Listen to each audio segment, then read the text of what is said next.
dan kita sendiri. Jadi kita akan melihat sedikit bingkisan mengenai Hari Kesihatan Sedunia sebelum kita bersama dengan Zaleha yang akan bersama dengan tetamu istimewa dari Institut Jantung Negara untuk bercerita tentang Hari Kesihatan Dunia. Kita saksikan dahulu. Hari Kesihatan Sedunia merupakan hari yang ditetapkan oleh Pertubuhan Kesihatan Sedunia WHO pada 7 April setiap tahun bermula tahun 1950.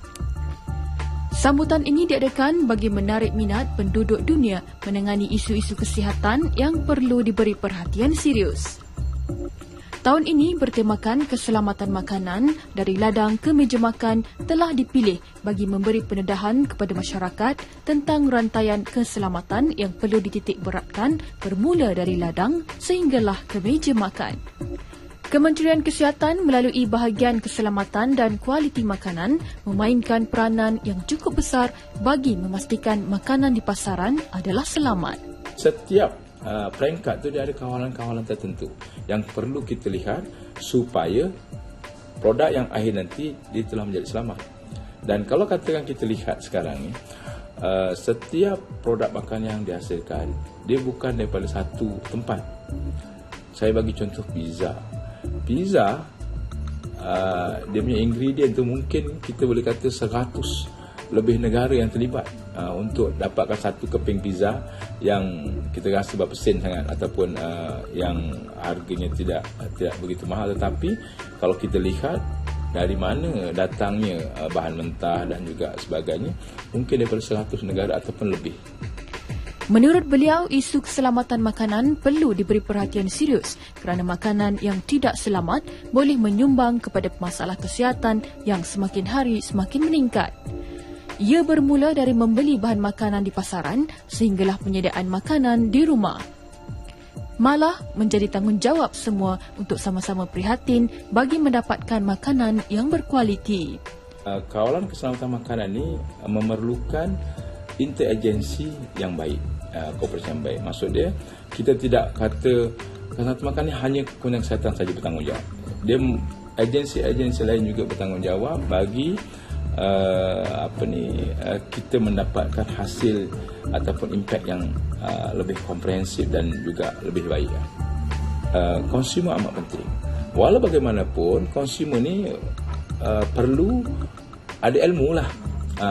Dan kita sebenarnya bersama dengan bahagian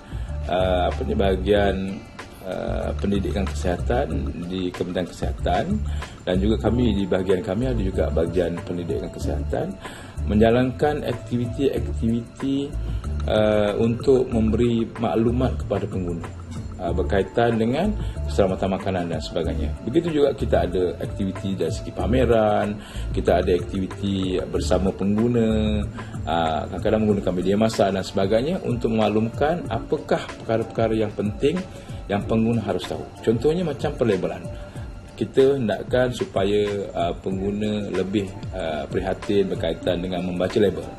Sebab apa? Dengan membaca label, kita selain dapat info yang kita nak, tetapi kita dapat juga memastikan makanan yang kita beli adalah bertepatan dan juga selamat. Diharapkan agar kita semua lebih peka terhadap setiap barangan yang dipilih sebelum menjadi hidangan setiap hari. Kepekaan kita dapat mengelakkan sebarang keracunan dan masalah kesihatan akibat barangan makanan yang tidak berkualiti. Kalau sebut tentang makanan, macam-macam persoalan yang akan timbul di fikiran kita. Kita tahu macam mana kadang-kadang nafsu makan ni tengok benda dah depan mata sedap kan, tapi kadang-kadang kita terlupa aspek kesihatan dan ini sebenarnya antara usaha berterusan dilakukan untuk memastikan rakyat Malaysia berada mempunyai tahap kesihatan yang baik. Jadi pagi ini untuk pemahaman anda semua, kami bawakan wakil dari IJN, seorang pakar pemakanan iaitu Cik Vatana Sundar yang berada di Selak Pagi Malaysia pagi ini. Untuk kita dengarkan tadi antara usaha sambutan Hari Kesihatan Sedunia, ramai yang sering terlepas pandang tentang pentingnya kalau kita jaga makan, benda-benda lain sebenarnya tak menjadi masalah, betul ? Ya, sebenarnya pemakanan tu perlu kita jaga, tapi pada masa yang sama senaman dan pemakanan tu dia kawan rapat. So kena dua-dua pun perlu dikawal. Bagaimana dari segi kepekaan ataupun kesedaran rakyat Malaysia? Sebab banyak sebenarnya kempen kita lihat, ada yang acara sukan, ada yang bulan pemakanan dan sebagainya. Jadi secara spesifik dalam bulan pemakanan, bagaimana ini meningkatkan lagi kepekaan rakyat Malaysia? Okey, so untuk IJN, iaitu Jabatan Dietetik dan Sajian, so setiap tahun kami akan ada satu tema untuk nak dibincangkan untuk bulan pemakanan, di mana dia akan disambut setiap tahun pada bulan April. So untuk tahun ni tema yang dipilih adalah Trim Your Calories, Slim Your Body, iaitu kurangkan kalori, sihatkan badan. So daripada tema tu kita tak boleh guess apa kita nak bincangkan, iaitu kita nak beri kesedaran tentang isu untuk berlebihan berat badan ataupun obesiti di kalangan rakyat Malaysia.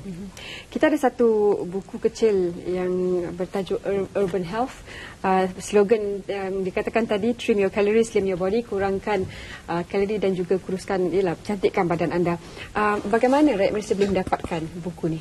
Ya. So buku ni adalah dia dimuatkan dengan resepi-resepi sihat yang semuanya adalah dicipta oleh pakar pemakanan IJN, dietitian, dan buku ni kita edarkan secara percuma pada orang ramai, di mana kita akan ada demonstrasi masakan dalam setiap hari Selasa dan Khamis dalam bulan ni. Di IJN main lobby, ground floor.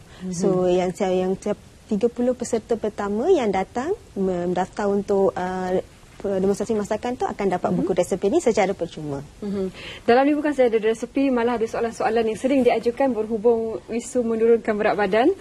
Seperti contohnya, saya gagal turunkan berat badan kerana saya suka makanan manis. Bolehkah saya makan manisan rendah kalori? Ini juga sering yang diajukan kepada pakar makanan. Komen Cik Melita bagaimana? Okey, so sebenarnya memang ramai yang sekarang ni suka makanan yang manis. So manisan tu kena pilih manisan yang memberi khasiat sekali, iaitu seperti manisan daripada pilih macam coklat ke apa-apa, boleh pilih buah-buahan, natural sweet, ataupun boleh pilih jelly yang ada buat daripada buah-buahan, boleh pilih macam ni, makanan yang seperti ini. Dan ini juga sering dilakukan terutamanya anak-anak gadis kita. Bolehkah saya tinggalkan waktu makan untuk mengurangkan pengambilan kalori? Dia skip makan sebab dia nak kuruskan badan. Kesannya? Okey, so memang betul ramai yang ingatkan, saya tak nak makan malam, saya nak makan pagi dengan tengah hari ke, ataupun ada yang pagi sarapan pagi, makan tengah hari dengan malam ke. So kalau kita tinggalkan mana-mana waktu hidangan makanan, metabolisme di dalam badan kita, iaitu berapa cepat makanan tu dihadamkan, dia akan menjadi rendah. Itu makanan kita makan tu dia akan dihadamkan dengan perlahan, semana kita punya metabolisme dah rendah, so dia akan menyebabkan berat badan akan bertambah. So dia tak akan membantu untuk turunkan berat badan, malah dia akan menaikkan lagi berat badan. Backfire kata orang putih. Baik, Cik Fatana, bagaimana pula dengan aktiviti yang dibariskan untuk bulan pemakanan? Apa lagi yang kita boleh lakukan untuk menggalakkan pemakanan sihat di kalangan rakyat Malaysia? So antara aktiviti yang diadakan IJN untuk bulan pemakanan ni, kita ada satu aktiviti di sekolah untuk kanak-kanak, di mana isu masalah kesihatan berlebihan berat badan juga semakin bertambah di kalangan kanak-kanak juga. So untuk tu kita adakan satu program di sekolah, di mana kita akan adakan program untuk separuh hari. Yang ini kita akan adakan aktiviti seperti senaman aerobik, akan mengajar tentang pemakanan yang sihat, berapa banyak dalam pinggan makan tu, kuantiti untuk nasi, kuantiti untuk sayur-sayuran dan lauk, dan kita akan mengadakan satu macam demonstrasi masakan untuk nak menyediakan wrap, di mana kita bagi ingredient dan wrap, minta kanak-kanak sediakan makanan tu. So bila dah sediakan makanan wrap tu, baru kita bagi komen, oh ini langsung tak ada sayur, yang ini terlebih pula dia punya sos mayonis begitu. Sos ni agak sebenarnya menyumbang kepada peningkatan berat badan, ya? Ya, terpulang pada sos jenis apa yang kita pilih dan berapa jenis lauk yang kita pilih pun sama juga. Sebab katakan dalam makanan nasi campur, lauk tu ada berbagai jenis, semua lauk tu perlukan minyak untuk dimasak kan. So dia memberi tenaga, bersantan, semua tu. So dan untuk yang bagi mengatasi masalah kegemukan ataupun berlebihan berat badan di kalangan kanak-kanak, yang pihak yang perlu memberikan peranan adalah perlu mula dari rumah. iaitu ibu bapa perlu memberikan makanan yang sihat untuk kanak-kanak yang akan membantu untuk perkembangan otak, terutamanya sayur-sayuran hijau dan buah-buahan. Itu yang paling susah budak-budak nak makan sebenarnya. Sekarang ni kadang-kadang memang tak suka makan sayur-sayuran. Jadi langkahnya makan mana? Mungkin sayur-sayuran tu boleh dibagi secara tidak langsung, macam kita potong halus masukkan dalam nasi goreng ke, ataupun kalau macam kadang-kadang yang tu suka makan buah-buahan mungkin potong kecil-kecil buat macam cucuk lidi buah-buahan, salut dengan coklat ke apa-apa, mungkin secara tidak langsung kita boleh galakkan pengambilan makanan. Atau sayur-sayuran pun boleh dipotong berbagai bentuk, macam bentuk animal ke apa-apa tukar-tukar. So, bila kanak-kanak dia nampak menarik, dia akan makan. So sayur-sayuran pun ada berbanyak jenis berwarna kan, so kena pilih berbagai jenis warna. Mungkin boleh mulakan dengan sayur-sayuran yang tak pahit. Biasanya yang berdaun tu kadang-kadang selalu komplain pahit kan, so mungkin boleh mula dengan carrot yang tak berapa pahit. Itu salah satu caranya. Senarionya juga di Malaysia masalahnya kadang-kadang bila tengok gemuknya budak ni comel, jadi itu satu yang macam dia agak comel, jadi dianggap diterima. Jadi bila dah naik 3, 4, 5 tahun dah memang besar budak tu, jadi agak sukar sebenarnya untuk mengulang langkah awal. Jadi bagaimana? So tabiat pemakanan tu perlu bermula dari awal, sebab bila dah jadi besar tu susah nak kontrol makanan sebab dah biasa makan lebih kan. So memang kita kena bezakan yang antara comel dengan berlebihan berat badan. Mungkin boleh jumpa dengan pakar makanan ke, ataupun bila kan biasa kanak-kanak ada follow up dekat klinik kesihatan, so masa tu akan bertimbang, dia akan float pada growth chart. So bila dapat tahu doktor atau pakar makanan kata berlebihan berat badan, masa tu itself dah boleh kena kontrol makanan tu. Sebab kuantiti tu kadang-kadang kita ada parents yang bagi terlalu sedikit, tapi ada parents yang bagi terlalu banyak juga. So itu yang penting. So kena tahu berapa banyak boleh diberikan pada makanan. Sekarang ni rakyat Malaysia banyak sebenarnya yang proaktif, masuk 5 km, fun run, masuk 20 km, half marathon dan sebagainya. Tapi dalam satu aspek lain, ramai juga yang mengambil terlalu ekstrim, sama ada workout terlebih-lebih ataupun tidak menjaga langsung. Jadi macam mana kita nak strike ataupun adakah satu keseimbangan di antara kedua-duanya? Ya, sebenarnya pengambilan tenaga tu perlu balance dengan penggunaan tenaga kita bagi energy balance kan. So sebab tu pemakanan tu kena seimbang, kita kena kawal. Pada masa yang sama senaman pun perlu dibuat. So dia kena dua-dua sekali. Tak nak terlalu ekstrim macam Cik katakan tadi, terlalu exercise tapi makanan dia tak cukup makan. Ataupun saya nak kawal makanannya, saya tak nak buat senaman. Itu pun tak boleh juga. So dia kena seimbang dengan dua-dua sekali. Ada soalan ni yang saya nak bacakan dalam buku Urban Health ni. Saya sentiasa rasa lapar apabila mengawal pengambilan makanan. Dan apakah cara untuk mengatasinya? Ramai yang nak menurunkan berat badan. Ramai yang tahu dia kena kurang 10 kilo untuk cantik. Tapi bila dia tahu waktu makan tapi dia terpaksa tahan. Jadi bagaimana nak menghilangkan rasa lapar? So biasanya untuk menghilangkan rasa lapar, kita kena lebihkan makanan yang tinggi serat. So, serat tu ada terutamanya sumber utama macam sayur-sayuran, buah-buahan dan produk whole grain seperti beras perang ke atau roti pun roti yang mil penuh ke. So bila kita ambil makanan yang tinggi serat, serat tu akan mengenyangkan untuk masa yang lama. So kita tak akan rasa lapar dengan cepat. So itu caranya untuk nak mengelakkan rasa lapar tu. Sebagai seorang pakar pemakanan, pernah berhadapan dengan pesakit-pesakit yang mungkin obes. Apa antara faktor-faktor yang menyumbang, bukan menyumbang, yang membuatkan mereka agak sukar untuk mengurangkan berat badan?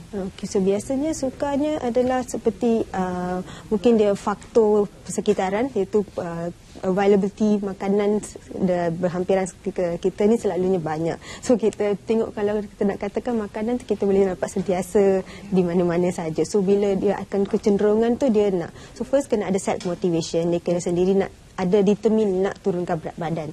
So lepas tu satu lagi halangan, bila first time cuba, kalau nak tambah berat badan ni dia mengambil masa bertahun yang lama. Bukan dalam satu hari kita tambah berat badan kan, tapi ada yang nak keputusan dengan cepat, nak turun berat badan dalam 2 hari. So memang tak boleh.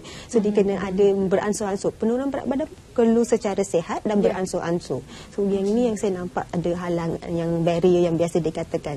So dan satu lagi, biasanya bila kita jumpa dengan pakar makanan, kita akan tanya, kita akan bagi pilihan, tapi yang membuat pilihan adalah pesakit ataupun orang yang nak menurunkan berat badan. Kita tak kata mesti ikut rejim macam ni tak. Sebab yang end of the day yang akan makan adalah pesakit ataupun yang orang yang nak turunkan berat badan. So kita akan bagi pilihan biar dia yang memilih apa yang nak dibuatkan. Soalan yang kami terima juga ya, apa kesannya terlalu mengambil banyak sayur hijau? Apakah ada sebarang kesan negatif kalau ada? Sayur berdaun hijau.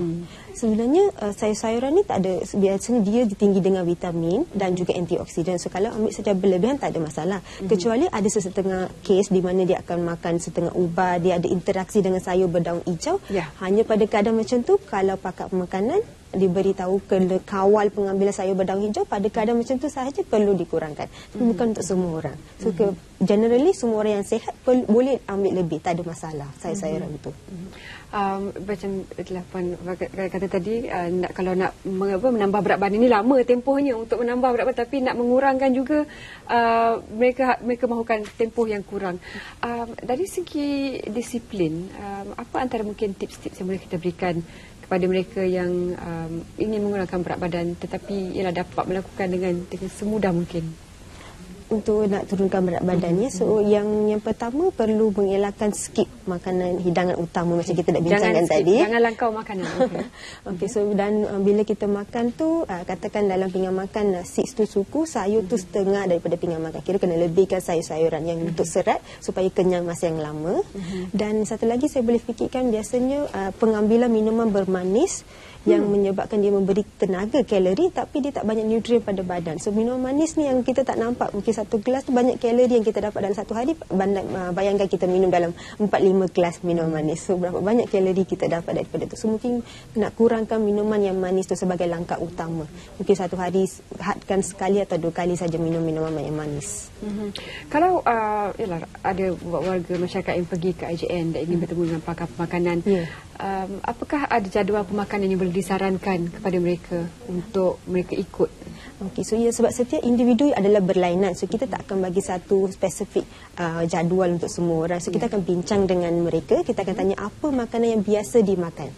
So daripada makanan itu baru kita akan buat modifikasi. Itu pun kita akan tanya, boleh tak kita tu katakan biasanya makan sarapan pagi 2 keping roti putih, so sekarang ni saya nak minta tukar pada roti jagung yang whole wheat bread tu, boleh tak? So dengan cara tu baru kita akan buat perubahan. So kita akan lihat dulu apa yang biasa dimakan, baru kita akan memberi. Sebab bukan semua orang ada masalah yang sama. Ada orang mungkin datang ke IJN ada masalah jantung saja, mungkin ada yang datang ada kerja manis dengan masalah jantung, ada yang datang ada kerja manis masalah jantung dengan bawah pinggang sekali. So untuk keadaan kesihatan yang berlainan ada saranan pemakanan yang berlainan. So tak dapat dikatakan satu spesifik untuk semua orang.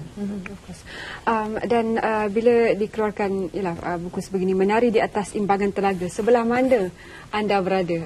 Apa yang mencetuskan idea untuk memberikan gambaran sebegini? Energy in, ini antara jadual-jadual yang diberikan. Mungkin boleh berikan sedikit pemahaman kepada para penonton kita. Okey, so yang ini biasanya mengatakan keseimbangan pengambilan tenaga, di mana pengambilan yang tenaga, makanan yang kita makan adalah kita panggil pengambilan tenaga, energy in. Penggunaan tenaga tu aktiviti yang kita lakukan, mungkin bersenam, berjalan, yang menggerakkan otot, kita panggil aktiviti energy out. So pengambilan tenaga dengan pengeluaran tenaga dia kena seimbang, baru berat badan akan berkekalan. Bagi yang nak turunkan berat badan, pengeluaran tenaga lebih daripada pengambilan tenaga. So bagi yang nak tambah berat badan, pengambilan lebih daripada pengeluaran tenaga. So itu yang dikata energy balance tadi. Untuk lelaki dewasa dalam 1,500 atau 2,000 sehari? Lelaki dewasa. Untuk yang nak pengekalan berat badan itu penurunan berat badan. Penurunan berat badan. Penurunan dalam 1,500 hingga 1,800 berdasarkan berapa banyak pengeluaran tenaga, macam aktiviti seharian. Adakah bekerja di office sahaja ke atau bekerja kuat ke, so berdasarkan keperluan tenaga. Tapi secara generalis tahu 1,500 tu dah mencukupi. Untuk wanita pula bagaimana? Wanita kalau berdasarkan berat badan juga, so generally mungkin diperlukan lebih rendah sedikit dari 1,200 dan 1,500. Sering kita dengarkan bila kita lihat seorang insan atau individu yang ada berat badan berlebihan, juga dia genetik, memang keluarga dia macam tu, memang satu keluarga dia besar. Jadi faktor genetik ni sejauh mana sebenarnya memberi pengaruh kepada saiz badan seseorang? Okey, sebenarnya berlebihan berat badan tu ada banyak faktor yang kontribut kepada berlebihan berat badan. So salah satu memang genetik itu salah satu faktor berlebihan berat badan. Maybe generally ada satu, tapi dia salah satu faktor saja. Selain daripada ada, kita kena fikir tentang pengambilan makanan dan kita kena tengok aktiviti fizikal, sebab ramai yang tak banyak beraktif, kekurang bersenam juga satu risikonya, dan ada juga faktor lain seperti ada pengambilan sesetengah makan ubat menyebabkan dia berlebih rasa lapar. So ada beberapa faktor yang kita kena fikirkan bila kita bincangkan tentang apa yang menyumbang kepada. Genetik itu salah satu faktor saja, tapi dia bukan salah satu-satu faktornya. Sebab seolah-olah menjadi satu penerimaan pula. Memang tak apa, dia boleh badan dia macam tu sebab keluarganya memang macam tu. Jadi saya macam bukannya sehari dua nak menjadi besar sebegitu kan. Dan selain daripada itu ada yang kata, oh saya memang rangka besar, big frame. Macam mana pula komen? Dia memang besar sebab rangka dia besar. Maybe can be big frame, tapi yang kita nak pastikan dalam badan tu dia lebih muscle daripada jumlah lemak dalam badan. So tak salah jadi big frame, tapi dia kena fit. Itu yang penting. Antara banyak bahan-bahan di pasaran sekarang, ada fat burner, pembakar lemak. Komen dari pihak nutrisi bagaimana tentang pengambilan fat burner atau pembakar lemak ni? Pembakar lemak ni sebenarnya dia membantu, dia macam additional to pengambilan makanan yang seimbang dengan exercise. Dia kalau ambil yang ni sahaja nak mengharapkan menurun berat badan tu dia tak akan berlaku. Dia something additional. So still kena mengamalkan pemakanan yang sihat, dan pada masa yang sama perlu bersenam, senaman yang bersesuaian untuk penurunan berat badan. So yang ini dia something additional yang membantu. Kalau nak ambil boleh, tapi dia additional saja. Kita tak boleh nak kata yang ini saja yang membantu. Dan dia pun berdasarkan, ada orang dia ambil yang ni dia tak berkesan juga, ada yang ambil berkesan. So dia bergantung pada individu juga.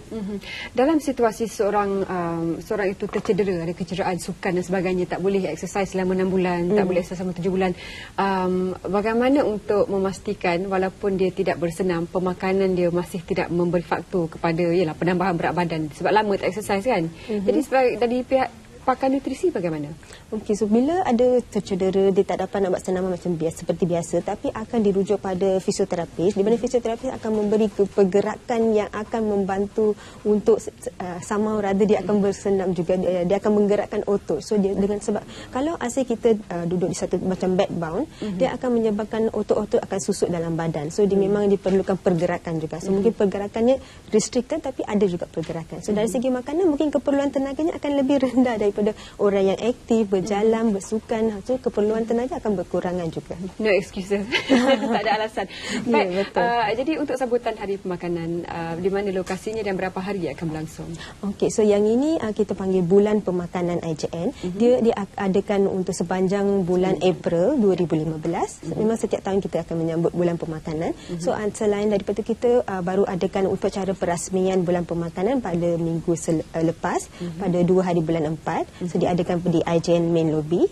So dan yang aktiviti akan berterusan adalah seperti saya katakan tadi, demonstrasi masakan setiap hari Selasa dengan Khamis pukul 12.30 hari di IJN Main Lobby ground floor. Ada demonstrasi masakan, dia akan dibuat oleh pakar makanan dengan seorang cook, tukang masak akan membuat demonstrasikan masakan. Seperti saya katakan, 30 peserta pertama yang datang akan dapat percuma buku resepi ini. So dalamnya ada resepi lebih kurang 17 resepi. Semua resepinya adalah mudah, sihat, pada masa yang sama sedap juga. Sedap. Ada yang berpendapat kalau bukan tak nak makan sihat, tapi bila makan sihat dia macam berkompromi, dia pun dikompromis. Dia terpaksa meninggalkan benda-benda yang sedap. Jadi mereka tidak bersedia untuk kemewahan tu. Bagaimana komen? Betul. Ramai yang ingatkan makanan sihat tu tak sedap. Sebenarnya kita akan memodifikasikan masakan yang tradisional, dia tukar menjadi yang sedap. Contoh macam tadi kita bincang tentang kari kan. So kari ni traditionally kita akan gunakan santan untuk masak kari. So mungkin santan tu kita gantikan dengan susu rendak lemak. Lepas tu rempah ratus dia macam bawang, semua tu kita letak lebih sikit. So jadikan dia sedap. So dia kita tak modifikasi tapi masih kari juga, so boleh terima. So yang ni satu contohnya. So sebenarnya masakan yang sihat ni tak semestinya tak sedap, dia sedap juga. So terpulang pada bagaimana kita masak masakan tu dan apa makanan yang kita pilih. Mungkin bagaimana pula komen sebagai seorang pakar nutrisi kan, tengok di media sekarang majalah-majalah semua wanitanya kurus-kurus yang kadang-kadang tak masuk akal. Jadi ini memberikan tekanan kepada mereka yang berbadan besar ni, macam tak realistik sangat sebenarnya. sebenarnya kalau nak menguruskan berat badan? Bagaimana? Okey, sebenarnya kalau nak jadi berat badan yang sihat bukan bermaksud kena menjadi terlalu kurus macam model-model dalam buku tu. So sebenarnya dia akan berat badan yang sihat. So kita akan kirakan BMI, itu indeks jisim tubuh, berdasarkan ketinggian seseorang. So berat badan dia kena yang berat badan yang bersesuaian. So kira dia akan nampak berat badan normal, fit, tapi bukanlah terlalu kurus macam kita kata terlalu kurus kan. So yang itu kita katakan untuk berat badan yang normal. So tak semestinya. So untuk nak dapatkan bagaimana berat badan yang normal, boleh jumpa dengan pakar pemakanan di mana-mana, boleh datang ke IJN jumpa kami juga. So kita akan memberitahu adakah seseorang tu mungkin berat badan ni normal tapi dia beranggapan saya ni kena turunkan berat badan lagi. So ada juga yang datang jumpa saya macam dengan penganggapan begini. So yang itu sebab tu datang jumpa dengan pakar pemakanan, kita boleh membantu untuk sama ada nak pastikan berat badan kena maintain ke atau nak turunkan berat badan lagi.